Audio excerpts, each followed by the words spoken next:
મિત્રો, આ વર્ષ ભૂતોની ફિલ્મો માટે સારું રહ્યું છે. જમકુડી, કારખાનું, ફક્ત પુરુષો માટે, સ્ત્રી 2, મુજિયા, તુંબાડ જેવી વગેરે ફિલ્મોએ ધૂમ મચાવી છે. અને હવે બીજી ગુજરાતી હોરર ફિલ્મ ધૂમ મચાવવા આવી રહી છે, જેનું નામ છે ભલે પધાર્યા. એનું ટ્રેલર રિલીઝ થઈ ગયું છે અને આ ફિલ્મનું શૂટિંગ કચ્છમાં કરવામાં આવ્યું હતું. ફિલ્મમાં 3 દોસ્તોની વાર્તા છે. તે એકના જન્મદિવસના અવસરે જંગલ થીમવાળા રિસોર્ટની થ્રિલર સફર પર નીકળે છે.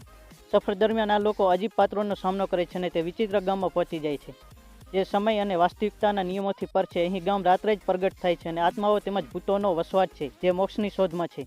આ પ્રકારની સ્ટોરી તમે ક્યાંક સાંભળી હશે તો આ સાઉથની ફિલ્મ ભેરવકોંડામાં, જે સંદીપ કિશનની ફિલ્મ છે, જે યુટ્યુબ પર અવેલેબલ છે. જેમની ઈચ્છા અધૂરી રહી જાય છે, એ લોકો ભૂત બનીને આ ગામમાં રહેતા હોય છે. તો શું આ ફિલ્મ રીમેક છે કે પછી ઓરિજિનલ, એ તો ફિલ્મ રિલીઝ થશે ત્યારે ખબર પડશે. પણ અત્યારે ટ્રેલર દરેક વ્યક્તિને એટ્રેક્ટ કરી જાય છે અને ગમી જાય છે.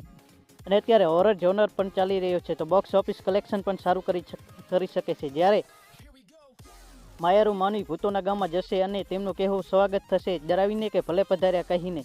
અને આ 3 ત્રિપુટી ભૂતોને મુક્તિ અપાવશે જેવા સવાલ પેદા કરી જાય છે. જેમ જેમ ત્રણેય મિત્રો આ ગામના સસ્પેન્સમાં ફસાતા જાય છે, તેમ તેમ પોતાને એવી ભયાવહ સ્થિતિમાં પામે છે કે જેની કલ્પના પણ શક્ય નથી.